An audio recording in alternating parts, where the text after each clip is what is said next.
Nah, inilah fitrah yang tadi disebut fitrah positif. Jadi ini ada dalam diri kita. Kita punya kecenderungan ini. Kamu berusaha atau tidak berusaha, kamu punya dorongan itu. Tinggal kamu ikuti atau tidak dorongan ini. Ini yang teori ini yang sering lebih dekat kita kenal sebagai yaitu fitrahnya manusia. Yang positif-positif. Yang pertama beragama. Jadi beragama itu dorongan fitrah sebenarnya.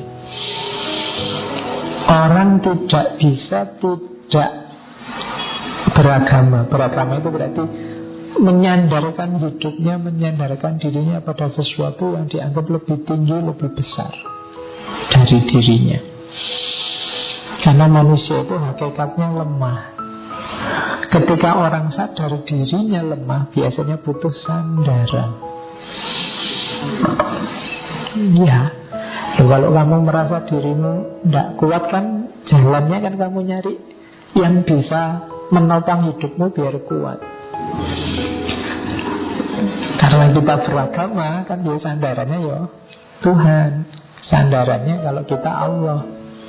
Jadi makanya ada teori bahwa orang itu seateis apapun, dia pasti punya sandarannya sendiri yang dia percaya. Mungkin tidak punya Tuhan, tapi dia pasti punya sistem kepercayaan versi dia sendiri. Itu kenapa beragama itu fitrah. Makanya tidak ada orang yang tidak menyembah apapun.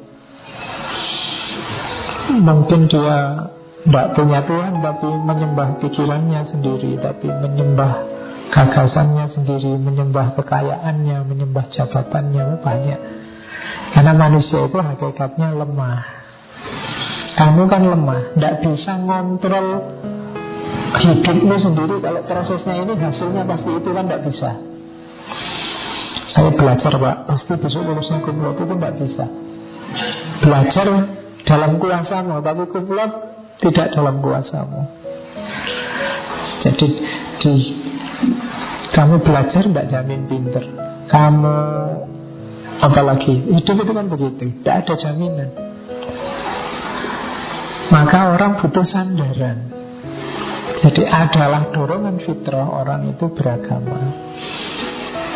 Jadi kalau melihat konstruksi manusia di beberapa filosof itu kan kita ini punya jasad, punya mental, hayat, punya roh. Nah, roh ini loh yang butuh sandaran spiritual. Jadi orang itu disadari apa enggak, dia butuh beragama, butuh Tuhan. Yang kedua, kebenaran. Orang itu disadari atau tidak cenderung ingin ada pada kubu yang namanya kebenaran. Tidak ada orang yang ikhlas dianggap salah.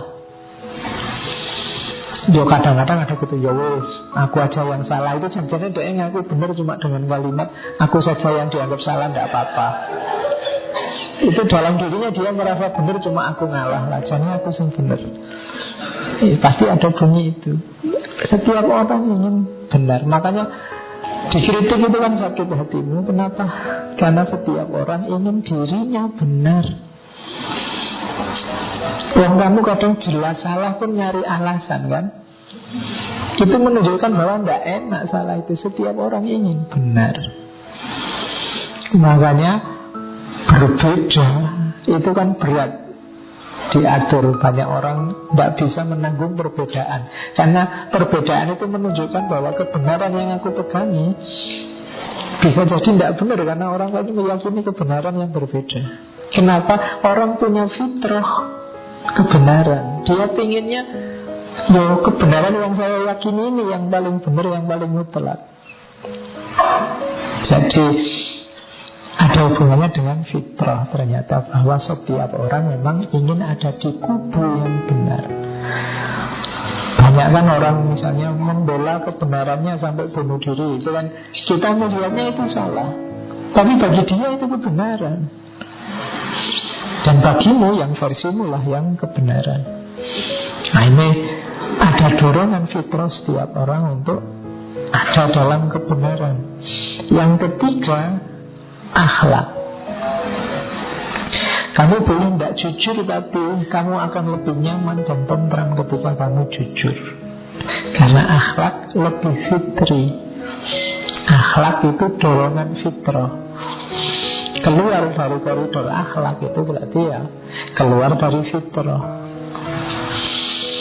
Jadi jujur, amanah, bisa dipercaya, menghargai orang lain, macam-macam. Ini kan membuat kamu tentram, membuat kamu nyaman. Kenapa? Cocok dengan fitrahmu. Kecenderungan yang ketiga. Kemudian yang keempat, keadilan. Ini dunia sosial. Setiap orang suka dengan keadilan, ingin keadilan.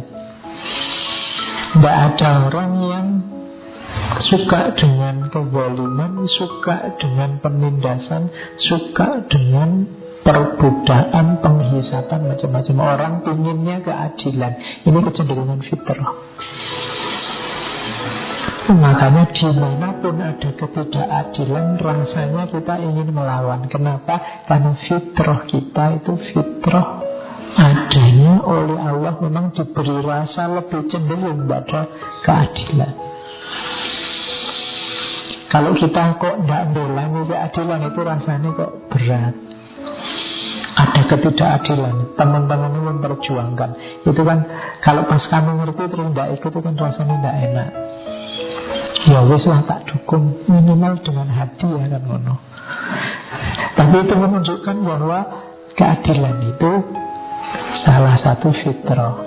Ada lagi kebebasan.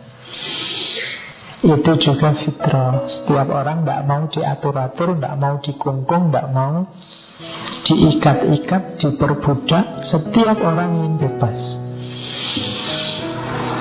Kalian mau ngaji, mau datang ini kan karena bebas ya aturannya, santai wae. Coba saya ganti tak ikat misalnya, minggu depan kalau ngaji pakai baju putih lo ya, awas, seragam putih-putih, pakai kopiah putih, itu mungkin nggak ada separuhnya yang datang. Kenapa? Orang nggak terlalu suka diatur-atur. Itu makanya kalau kamu kuliah kan dosennya ngatur macam-macam, kan kamu pinginnya berontak, pinginnya sakaramu dewi. Kalau kamu kok nggak mau, saya kan ikut fitrah Pak. Susah diatur. Pingin bebas, nggak mau diatur.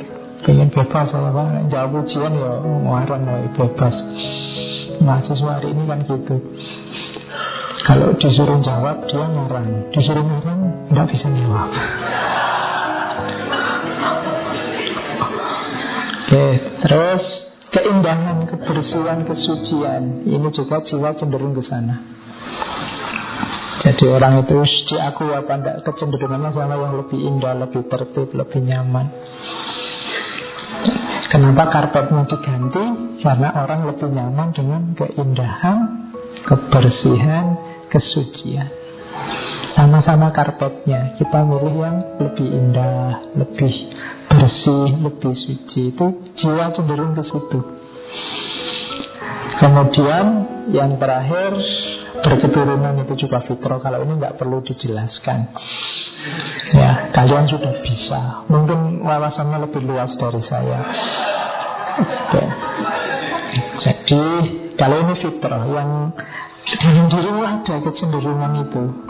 Bedanya ada yang diikuti, ada yang terselewengkan. Jadi kembali ke fitrah itu definisinya mungkin lebih dekat kembali ke sini loh. Ayo kita hidup beragama secara benar, berakhlak, adil, bebas, indah, dan jangan lupa kawin. Nah itu fitrahnya di situ, tidak boleh bercita-cita jomblo seumur hidup. Ya, karena fitrah. Jadi kalau kamu jujur, dorongan itu kan ada, pengen itu kan ada. Kalau enggak, ayo kamu periksa, berarti enggak normal. Ya, jadi itu kecenderungan positifnya manusia. Disitulah kuncinya kemanusiaan. Makanya katanya tadi, you must not lose faith in humanity. Humanity is an ocean. Engkau tidak boleh putus asa terhadap kemanusiaan, karena manusia tadi orientasinya baik, fitrahnya itu baik. Humanity is an ocean. Kemanusiaan itu seperti samudra.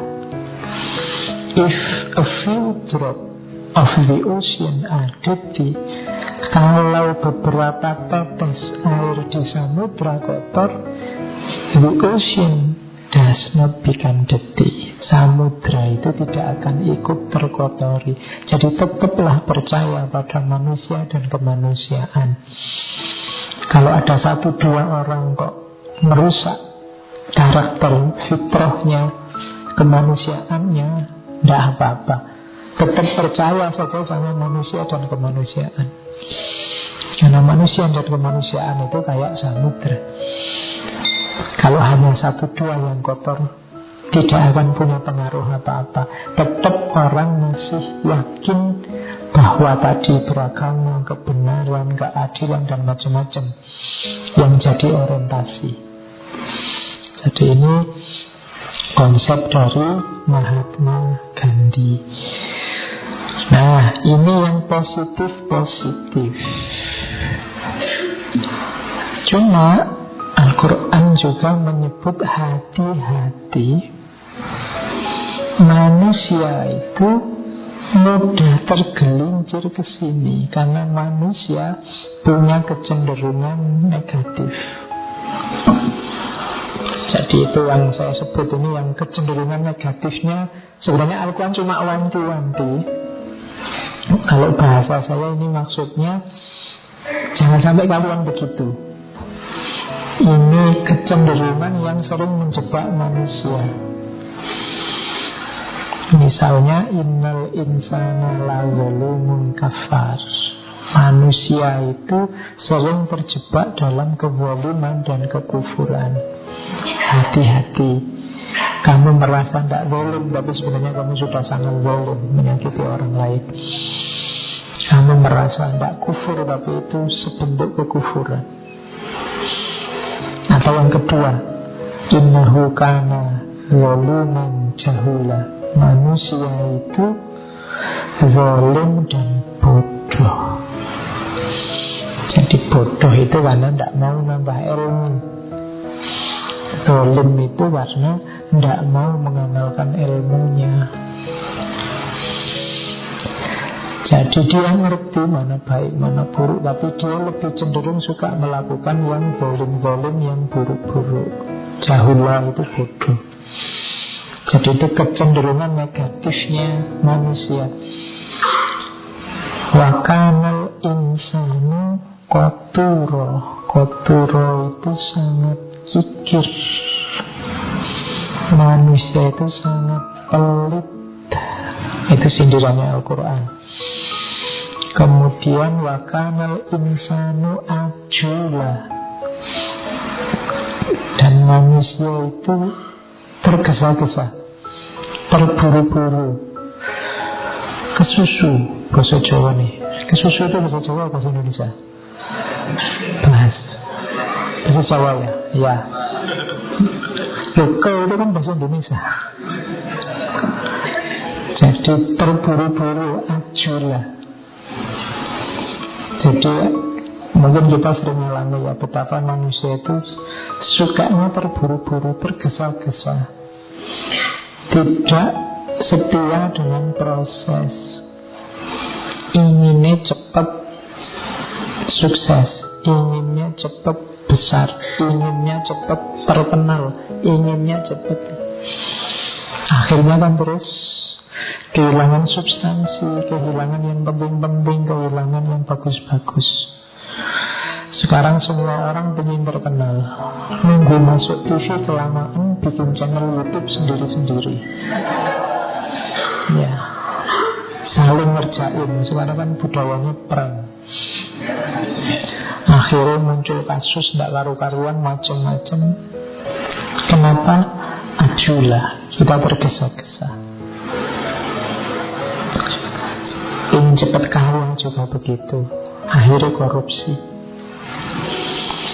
Ingin cepat soleh juga begitu, akhirnya tidak ngerti ilmu agama, ngertinya 1-2 terus buka pengajian.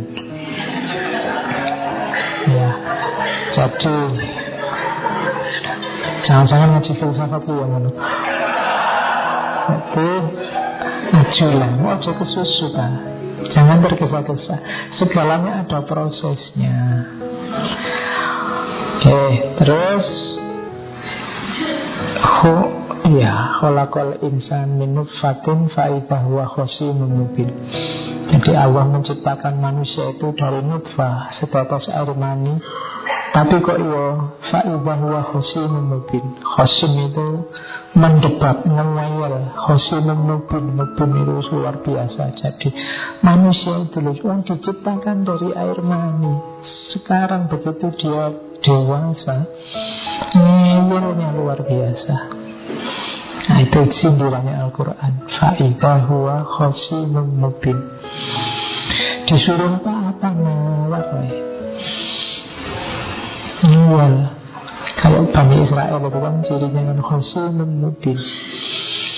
Ada perintah apapun ditawar, didebat. Ada orang ngomong apapun, kamu cari pengecualiannya. Oke, kita harus menyantuni anak yatim. Kalau anak yatimnya sudah kaya gimana Pak? Kalau anaknya saya jawab itu kita itu. Oke, kita harus menyayangi sesama. Kalau yang disayangi nyebeli gimana Pak? Kalau yang kan mesti gitu, kita bantah terus. Nah itu khasimun mubin. Kita cenderung ke situ. Kalau kita tidak cocok terus, sama kayak waktu Nabi Musa nyuruh Bani Israel nyembelih sapi, kan itu rewelnya luar biasa. Sapi warnanya apa, besarnya seberapa, cirinya apa, itu kan. Jadi untungnya Nabi Musa sabar. Jadi khasimun mubin, hati-hati. Kita sering bikin excuse untuk kebaikan yang tidak kita lakukan dengan cara mendebat Allah. Jadi suruh sedekah, kamu sedekah sedikit sekali terus, kok cuma sedikit Allah kan nggak lihat besar kecilnya, yang penting hatinya, ikhlasnya. Itu pokoknya terus kamu khasimun mubin. Wa kanal insanu aktsara syai'in jadala. Dan manusia itu yang paling banyak jidal, debat. Kan kita memang hobi debat. Mau pilihan aja kan kita bikin debat terbuka. Nah, jadi karena memang kita senangnya debat, gegeran. Itu karakter kita. Al-Quran sudah mengingatkan, hati-hati jangan suka jidal. Ini juga diingatkan, manusia idza massahu syarru jazua wa idza massahu khairu manu'a. Kalau dapat yang tidak enak, ditimpa yang tidak disukai, sambat, berkeluh kesah. Begitu dapat yang enak, lupa. Jadi lupa diri manuan. Kala innal insana layatullah. Ingat-ingatlah sesungguhnya manusia itu suka melampaui batas. Manusia itu banyak yang tidak tahu diri, tidak ngerti batasnya. Ini masalah. Innal insana li rabbihi lakanut. Lakanut itu manusia itu tidak bisa bersyukur. Jadi susah sekali bersyukur, mudah sekali kufur. Sudah dikasih nikmat banyak tapi juga masih tidak bersyukur juga. Itu cirinya manusia. Indonesia ini sudah banyak sekali fasilitasnya. Orang dulu menyebutnya kemahritan Jinawi, tapi orang mengeluh di mana-mana. Manusia itu memang pengeluh. Ada lagi yang saya sebut lengkap, 2 ayat itu. Wa idza an'amna 'alal insani a'rada wa na'a bijanibi wa idza massahu syarru fadhu du'ain arid. Surat Fussilat. Ini Al-Quran marah-marah pada kita karena katanya Allah, apabila kami berikan nikmat pada manusia, dia berpaling dan menjauhkan diri dengan sombong. Tetapi apabila ditimpa malapetaka, baru dia banyak berdoa. Jadi kalau sedang enak, kita menjauh dari Allah. Karena dengan kesombongan kita merasa jago, merasa benar, merasa menang, merasa kuat. Kalau pas enak, baru kalau dapat susah, kita nangis-nangis berdoa. Itu cirinya manusia. Jadi begitu dapat nikmat lupa, ingatnya kalau pas tidak enak. Kalau pas habis ujian gini santai, nanti tahajudnya kalau mau ujian lagi. Ya kan? Kalau pas ada masalah, wah kamu rajin puasa Senin Kemis. Tapi begitu waktunya Jawa, waktunya enak, lali. Itu manusia. Dan tidak luar biasa karena sejak dulu Al-Quran juga sudah tahu ternyata. Itulah cirinya manusia. Yang kedua ini mirip. Wa idza massal insanu durru da'ana li jambi aw qa'idan aw qa'iman falamma kashafna anhu durruhu marra ka'allam yat'una ila durrin massa. Dan apabila manusia ditimpa bahaya, dia berdoa pada kami dalam keadaan berbaring, duduk atau berdiri. Tetapi setelah kami hilangkan bahaya itu darinya, dia kembali seolah-olah tidak pernah berdoa untuk kami yang menghilangkan bahaya yang telah menimpanya. Jadi waktunya sumpek, ada masalah, kamu berdoa, berbaring, duduk atau berdiri. Kamu kemana-mana bawa tasbih, subhanallah, subhanallah. Karena ada yang diincar, ada pamrihnya. Begitu keinginannya terpenuhi, lupa sudah. Seolah-olah kamu lupa. Lalu kamu ingatlah kemarin kamu nangis-nangis itu loh. Ingatlah kemarin kamu tahajud tiap hari, kamu kemarin puasa Senin Kemis, kamu kemarin zikir kemana-mana sebelum keinginanmu terpenuhi. Tapi begitu terpenuhi kamu lupakan semua itu. Kamu kembali ke kesesatanmu yang lama. Nah, itu sindirannya Al-Quran pada kita. Makanya kalau doamu tidak dikabulkan lama, jangan-jangan awal khawatirnya itu. Begitu didoakan, kamu pergi dari Allah, kamu menjauh. Jadi bersyukurlah, Pak, saya sudah berdoa lama gak dikabul-kabulkan. Bersyukurlah, Allah masih ingin asyik bersamamu. Jangan-jangan begitu dikabulkan terus kamu pergi, menjauh. Dan Allah sayang padamu, makanya sudahlah kamu asik saja bersamaku. Kan kelihatan bagus, kamu tahajud, kamu puasa Senin Kemis, kamu zikir. Jadi itu sindirannya Al-Quran pada manusia. Kita mudah begini, makanya harusnya istiqomah, ya dikabulkan alhamdulillah, tapi amal-amal baiknya tetap istiqomah. Biar enggak disindir Al-Quran bahwa kita ini kayak orang yang lupa pada sebelumnya. Sebelumnya kamu nangis-nangis dan macam-macam. Jadi itu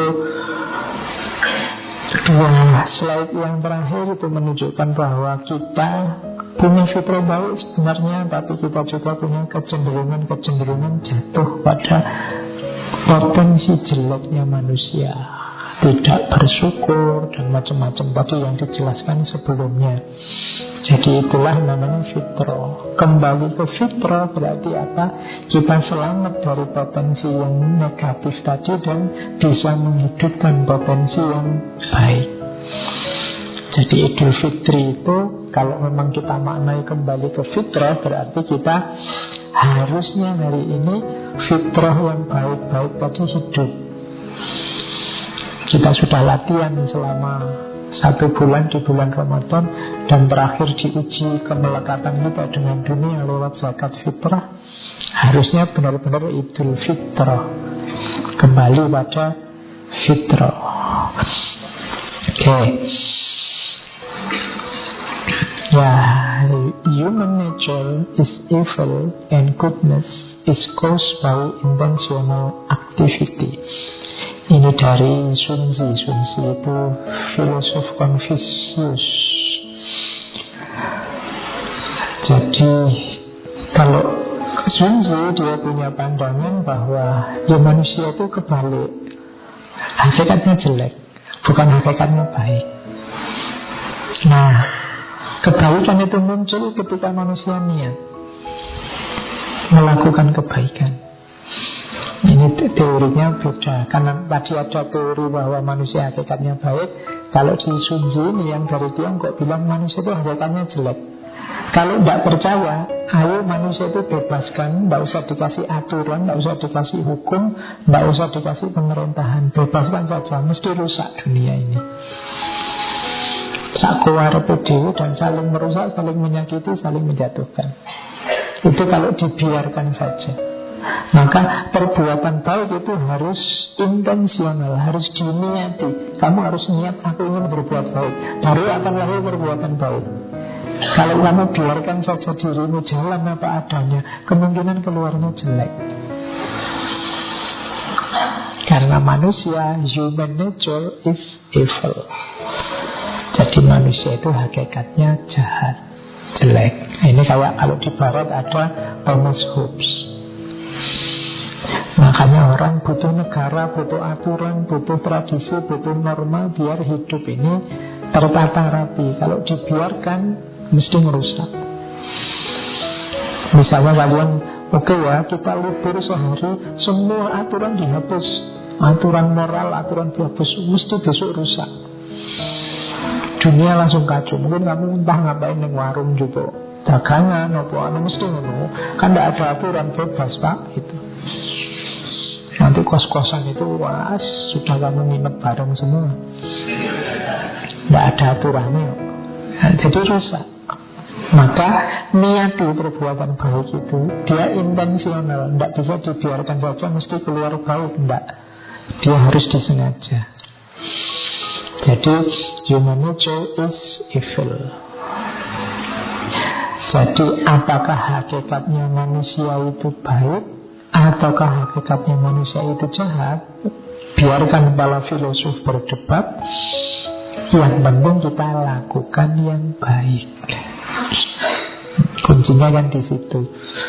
Jadi yang paling tepat, yang paling benar tetap ya kita lakukan yang baik dan benar. Apakah kebaikan dan kebenaran itu sifatnya fitrah atau tidak, itu yang nomor sekian. Jadi perdebatannya biar aja perdebatan, tidak apa-apa, memperkaya wawasan kita.